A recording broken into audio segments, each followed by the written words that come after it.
Lightning like Steve McQueen. I'm in the fast lane when the light turns green. And I built tough, I ain't nothing but grit. Cause I made rugged blood, sweat, and spit. Yeah, like a horse I fly. Better push yourself in for a bumpy ride. I like to play hard, but I work harder. And I weather the storm cause I'm built stronger.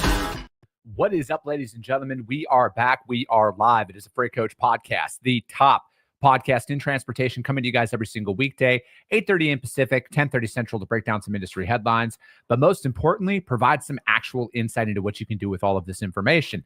You guys know the rest of the intro. I'm going to save that because I got a very special guest here that I want to bring up and talk about tariffs, right? Because that's the talk of literally everything inside of this industry right now is the Trump tariffs, what he's going to do, what's going to happen here, how it's going to affect the freight market and everything else. And I believe in data. I believe in, excuse me, hearing multiple sides of every single topic of conversation, because at the end of the day, you guys, I feel like the point in media and podcasting and everything is to hear every single angle out here, the good, the bad, the ugly, because ultimately, you know, my livelihood and all of our livelihood here in the industry is, you know, dramatically affected by a lot of this stuff. And there is nobody out there who I think puts more work into their post than this gentleman today. So I have Mr. Jason Miller back on the show to bring this down and break all of this down. So Jason, as always, thank you so much for coming on and speaking with me, man.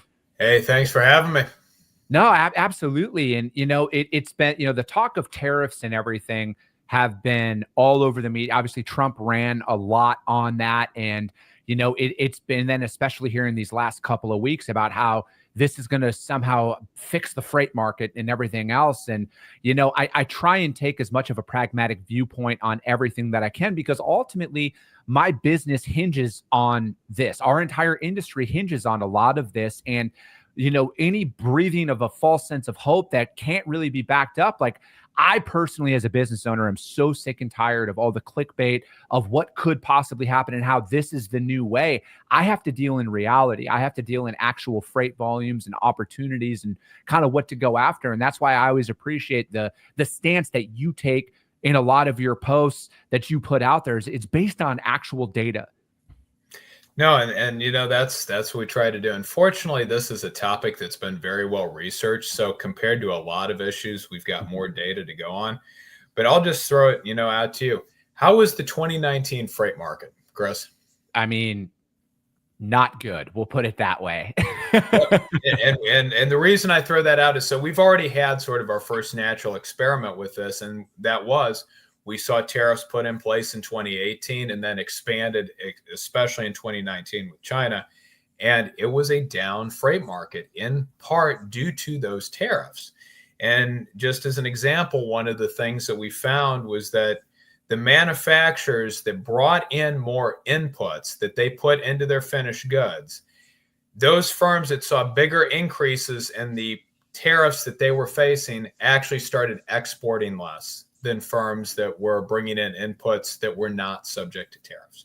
Mm-hmm. And so we know this because Census Bureau data and some researchers working on this.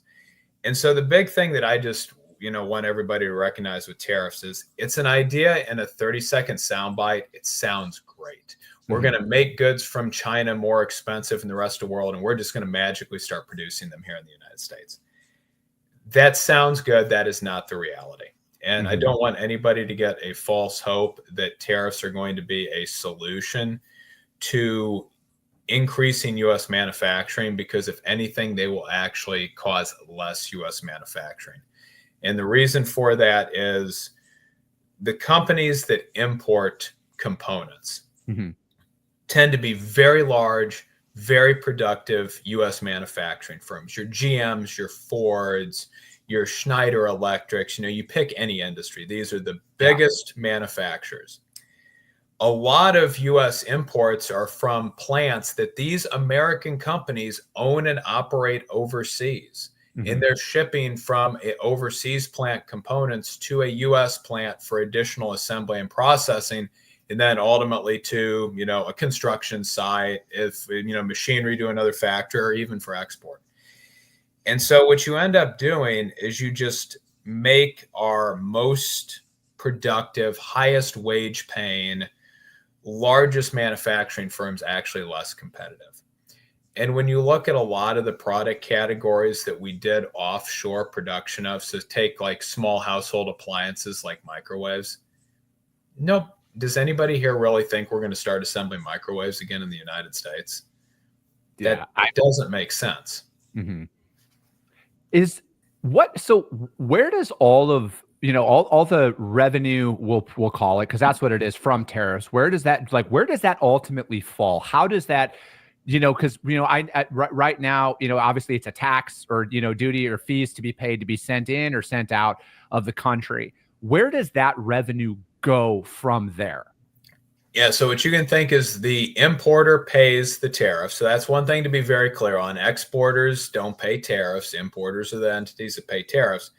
And so you basically take money from U.S. firms and then you transfer it to the federal government. So we're just moving it from a national account standpoint from one part of the ledger to the other. So from a technical standpoint, that profit moves from being what we would call essentially, sort of firm surplus or industry surplus. We move it from that down to taxes. So it's just like a T account. We're balancing one thing against another.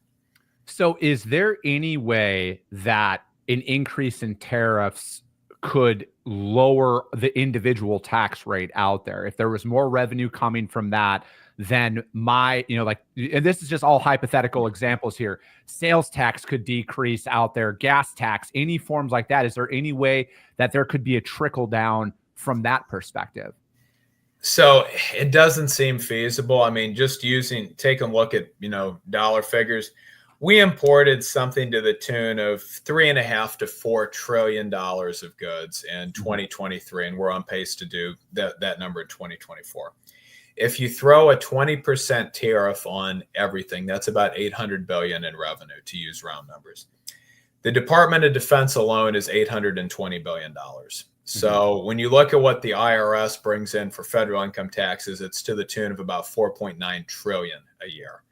And so there's just no way to make the math, and that there's no way we can substitute out, let's say, tariffs for a big share of income taxes. Okay. No, because obviously that's another thing that you hear out there as well as, is where that could happen. And, I'm curious, like the pushback that is out there, because, just the research that I've done, that the tariffs that Trump implemented in his first term, Biden stuck with for the most part throughout his presidency. And it seemed like he actually increased it it was electric vehicles. And the example that I saw, I believe it was MSNBC, put out an article on it, where, because like the Chinese control like 58 or 60% of the electric vehicle worldwide market that's out there. And that was so like Biden actually increased the tariff on that portion of it. Is that accurate? Did you see that? Yeah, no. And so that was one where I've, felt the Biden administration made a substantial mistake in continuing most of these tariff policies. We're in a different world where both parties now are very much, I'm going to say, anti-free trade. Today, it's certainly changed from where it was a decade ago. And we have seen expanded expanded tariffs on like Chinese solar panels, even though we don't really bring in that many solar panels from China. They're coming from other countries. EV batteries, so electric vehicle batteries, finished electric vehicles, even though we hardly import those to begin with. And so what you can think about is, we do this, we try to protect, let's say, the U.S. auto industry. The flip side of that is that keeps the U.S. consumer from being able to access, very affordable electric vehicles. And so there's always a trade-off here, in that everybody listening can think every additional tariff we put on reduces the amount of product variety that the U.S. buyer has access to, whether it's the end consumer, whether it's a wholesaler selling to other businesses. But that's one thing to think about. Wall Street Journal just ran an article this morning. They had talked to several smaller wholesalers about what are they doing. And one firm, I found it interesting, said, well, if we see the tariffs for the Chinese goods go in place, I'm going to just stop selling products as part of my business, and I'm just going to focus on my coaching and sort of service side of things. Mhm. So what you're seeing as a small business owner is losing part of their business and part of their revenue stream, and they're going to have to pivot and diversify a different way. And so I think that's the side of the story that we don't talk about enough, is sort of these negative externalities a lot of small businesses will experience if these type of tariffs are put in place. So what are the goods? Because I think you put this post out. It could have been early this week or it was last week for sure, about what are the main 4 categories that are going to be affected the most by these potential tariffs. Yeah. And this is where we have to get into speculative territory, because it's important to understand that in the 2018-2019 tariffs, those minimally targeted consumer goods, and that was for good reason politically, because the Trump administration did not want to cause any type of inflationary situation. So most of those tariffs were aimed at what we would call intermediate inputs. So inputs that are going into another production process. But if we have a 60%, I'm going to call it universal China tariff, a 20% universal rest of world tariff, that's what we're having to operate on, because that's what's been discussed. And I'm going to assume effectively no exemptions. The big product categories where we are just very reliant on overseas imports are going to be, things like small household appliances. So your microwaves and your toaster ovens and all this type of stuff, your power strips and all of this stuff. Your consumer electronics, so this computer I'm talking from, my phone, everything else that you can think of that is a small consumer electronic, your kids' tablets, that stuff is all imported. Tremendous amount of apparel, over 90% of apparel is imported. Shoes as well, shoes, leather goods, things like that. And then a lot of household things that go in your household. So in other words, your organizers, your linens, your, all of this stuff, your flat pack furniture that you may assemble for your kids' rooms. Almost all of this stuff is imported. And so all of this stuff will get more expensive. And then it'll filter down into more industrial topics like machine tools. We buy a tremendous amount of those from Germany, electrical equipment, switch gear, all this other type of stuff. What doesn't get affected as much is a lot of foods. So the vast majority of food that we consume is grown here. Now, things like tropical fruits have become more expensive, kiwis, bananas, etc., if there's no exemptions granted. Seafood will get more expensive because a lot of that is imported. Beef, chicken, really not affected directly because the supply chain for those goods is almost entirely domestic. Okay. With that being said, so I saw another a standpoint from somebody where they were like, a lot of these numbers that are thrown out there from potential tariff increases, if it gets them to the bargaining table, like it's almost like a bargaining chip to do. So like if that were to happen and say China was to come and work with us, what favorable terms could come of that, right? Like where it's like, hey, the US is 60%, and then China's like, well, actually we'll agree to do this. How could this potentially offset economically to where it does benefit the American consumer? Yeah, so probably the biggest thing would be really in terms of what we export to China. It's primarily ag commodities. So this is more a help to the farmers. In particular, soybeans are the number one commodity that we're thinking about here. And so that does not necessarily help the U.S. consumer out that much from a standpoint there. I think, a lot of our other exports to China, again, industrial pulp, pulp paper to be used in production, industrial equipment and things like that. We've actually put constraints on, for example, semiconductor manufacturing equipment due to concerns about China's increasing presence there. But at the same time, and this is the challenge with the idea of essentially unilateral tariffs, our exports of semiconductor manufacturing equipment to China have declined since 2021 substantially. And at the same time, Japanese and Dutch exports have increased tremendously. So it's not like China's not getting semiconductor manufacturing equipment. They're now just buying it from Japan and the Netherlands. So we've just cost ourselves business. And so that's one specifically the Biden administration needs called out on.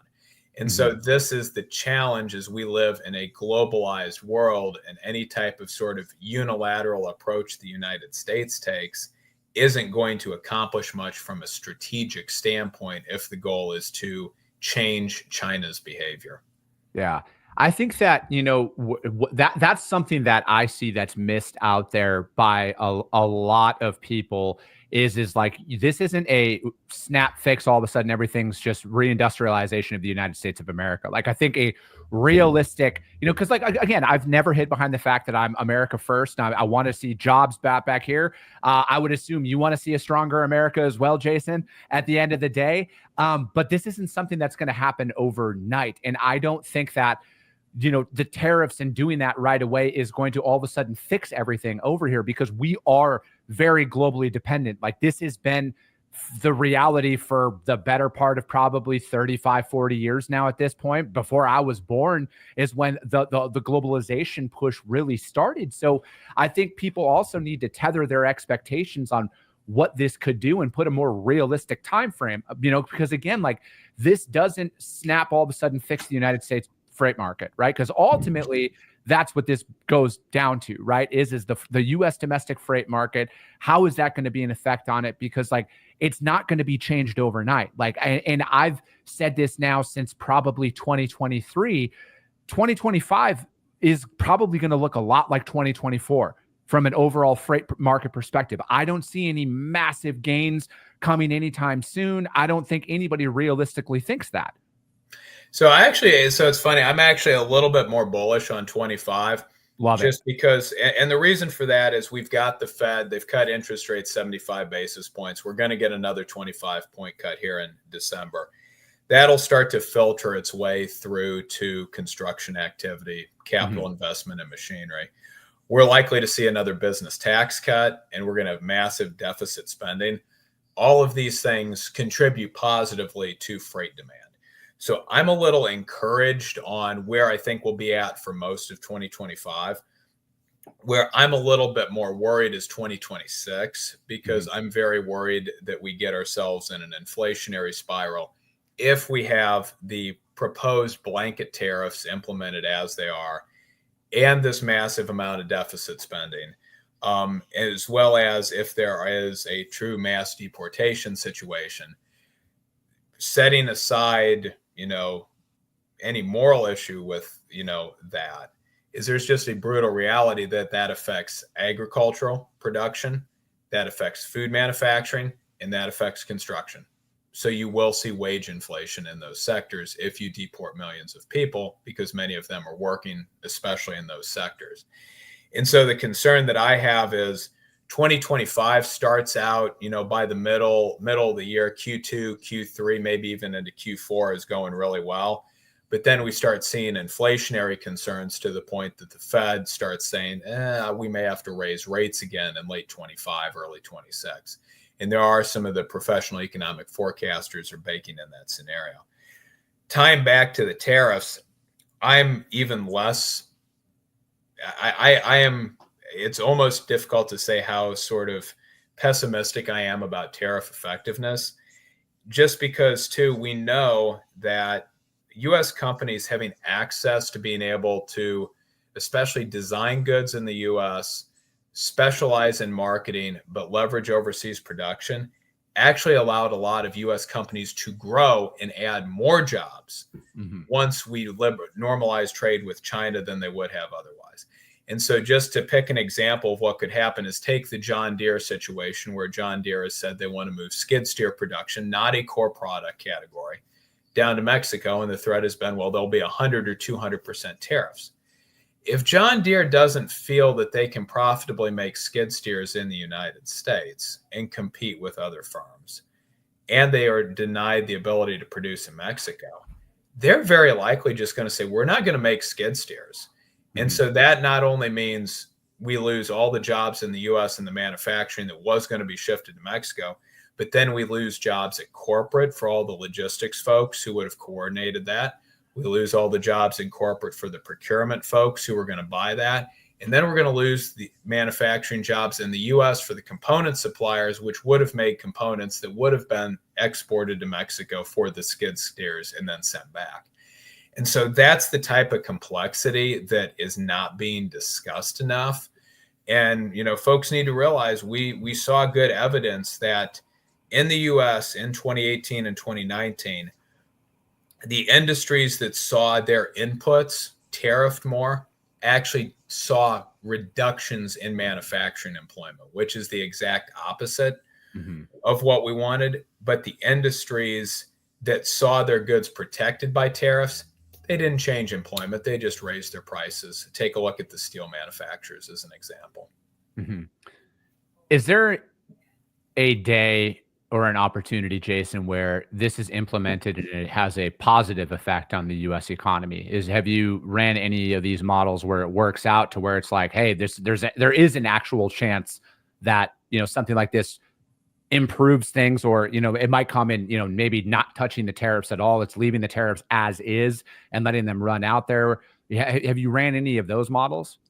So from all the research we have, the best option right now would be using the threat of additional tariffs to negotiate freer trade, not only for the U.S., but I hate to say it, actually getting rid of those tariffs that we have in place right now.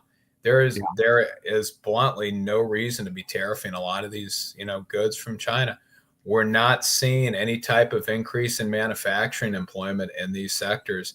I mean, just as a simple example, apparel production in the U.S. has been falling continually since the pandemic. It was falling before the pandemic. I mean, apparel manufacturing isn't something that we think a lot of, but there's still 80, 90,000 individuals employed in that industry. We had 1.7 million back in the 1970s. There's no amount of tariff you can put in place to make a product that is fundamentally not competitive to produce in the United States competitive. Because the other thing too is we're assuming here that all these countries are just, of course, going to abide by these tariffs, because there's no chance whatsoever goods from China will get manufactured in China, sent to Vietnam, reboxed, have made in Vietnam printed on them, and then exported to the U.S. I mean, that'll, of course, would never happen. Yeah, no, exactly. And, and then also would there be any potential remanufacturing in Mexico, or would that be the next iteration, Jason, where, you brought up the John Deere example, right? Where they're like, hey, no, if you bring it down to Mexico, boom, there's going to be a tariff on it for Mexico, anything. And then would there be a way where they could track that essentially, right? Where it's like, hey, we know it was manufactured in China. It's now made in Mexico, where they would slap a tariff on that as well. Has there been any talk of that potentially happening? Because I mean, I know anybody who's been half paying attention over these last 4 years or so have seen an industrialization in Mexico where there has been a lot more production down there than in years past. Yeah, so there have been efforts on that, especially with steel, to try to sort of, essentially get this, a backdoor under control. It becomes much harder if you're talking everything. At the end of the day, it will be so hard to police this whole situation. And, I'm going to throw out the question. Most manufacturing operations take millions of dollars of capital investment to do at any type of scale. Does anybody want to be setting up a factory in the United States to, let's say, assemble consumer electronics, full well knowing that if those tariffs were removed, your business is literally overnight going to shut down? Is any bank going to fund that manufacturing operation? And so, all of this is predicated on lenders providing loans to, startups if they're going to take on some of this business. Because the important thing for folks to realize is that all of our job loss in manufacturing, when we normalize trade with China, it wasn't small manufacturers getting put out of business. It was big firms that had plants, that had R&D plants, that had wholesale operations. They shut down their factories. They shifted that overseas, in many instances, to factories that they operated. There's no reason to think that they're going to shift back. And especially if they not only offshored it, but they outsource that manufacturing know-how, they're not in a position to bring that production back. They're just going to move from one low-wage country to another, arbitraging on wage rates. Because when we're talking, again, India, Bangladesh, Vietnam, you're looking at paying somebody for a day of work what we're going to be paying for an hour of work here in the United States. Mm-hmm. That is a very quick payback for a plant. Yeah, I think that's, obviously that's going to be at the front and center of most corporations out there, right? I think that's the thing that most people try and cut right away is labor, right? Because that's always going to be the most expensive thing. And, I think that with where we are, in today's present day, I think that's just going to open up where they're going to go to the next low wage country that's out there. And, it's going to be interesting to see, right? Like, obviously I'm an optimistic realist. I always want to sit here and think like, all right, well, there's people who are smarter than me that are out there that are, looking at a lot of these things. But, ultimately I have to operate in the present day, and I have to operate in how can I make the best of this situation no matter what, right? Because I think like that's the beauty of the country that, the republic that we live in, is that, we elect these officials to go in and do that. And then we have to deal with the after effects of it no matter what. Right. And, from my perspective as an operator, as somebody who's out there cold calling shippers literally every single day, there's a lot of stuff like where it's like, this is why I love having you come on, Jason, and talk about this stuff is this gives me a different way to think about how I am actively going to pursue opportunities in the market, right? Like, is it best to go after and try and capitalize on, is there going to be a massive import influx here over the next 60 days or whatever? Are people smashing in orders right now into China to try and offset some of that? If it's like, hey, it's on water, it can't be tariffed at this point. And it's got to clear customs to get through that. So, I mean, we will see, I think, a little bit of that. And the other thing for everybody to keep in mind, too, there's a lot of legality questions on how far the executive branch can push tariffs by itself. C.H. Robinson recently wrote, like, it would probably take an act of Congress to, to pass a law to essentially do a lot of this. And so I don't know if there's going to be that much of a desire for this, because then you're going to have the whole legislative process will take a while to play out, because everybody's going to lobby for their exemptions and their exceptions to this. And so that's what makes it more, more and more challenging, because, at the end of the day, and you mentioned it, if you're trying to shift something like barbecue grill assembly, right? Building grills, you can't just shift the final assembly of where we're putting the grill together. You've got to shift all the component production as well. Are companies in the U.S. going to be willing to take that on? Can they find the labor with a relatively low unemployment rate in order to do this? I mean, are these attractive value propositions? Because in a lot of ways, when folks talk about things with tariffs, Pogo's statement, we have met the enemy and he is us. Folks can stop buying goods produced overseas in a lot of different product categories. Buy your jeans from the United States. Buy your shoes from the United States. You can do this, but you're going to pay 3, 4, 5 times as much money, and you're going to lose your buying power to buy other type of products. Mm-hmm. And so that's kind of the biggest challenges. At the end of the day, it would take a true societal change of attitude about where we're buying our goods from. Because at the end of the day, if the customer wants to walk into Walmart and get the lowest cost item, that means that, for certain product categories, Walmart's not buying from the United States. Yeah. No, I mean, it's very true, Jason, right? And I think that it's a very real conversation that a lot of people are going to need to have, right? Because, I mean, it's true. There are plenty of companies out here right now that everything's made in America, and you can see that out there. So if you are a cost-driven only consumer, then you're going to go for those natural, and I think, like, ultimately, to me, it's always about that variety, right? Like, the last thing I ever want the government to do is to tell me how to think, what to do and how to act, right? Like, if I want to, because I choose in certain categories to buy American-made products, and it is more expensive, but I will take that route. Is that going to trickle into other areas of our lives? It's yet to be seen, right? And I think that this is a major thing that could happen. There's, like you said, it possibly is going to take an act of Congress to really see a lot of this roll out. So we'll see, man. But I think, again, as always, I appreciate you having you taking the time to come out here and talk about this and a lot of the data that you put out there, man, because it makes me think a lot differently about certain things. And it's always a different viewpoint that I'm looking for. And I challenge everybody out there to do your research, you guys. Look at multiple talking points. You just get out of this echo chamber that so many people are stuck inside of. For the love of God, you need to look at things from a different angle sometimes, because you know what? It might actually benefit you by doing that. So, Jason, as always, man, thank you so much for joining me. Hey, thank you for having me. No, I appreciate it. And that's going to be it for today, you guys. We got a guest on tomorrow as well. As always, if you guys got value in what you heard, subscribe to the show, you guys. Share it out there to your network, because if you see value, your network's going to see value as well. I appreciate you guys. I love you guys. And we'll be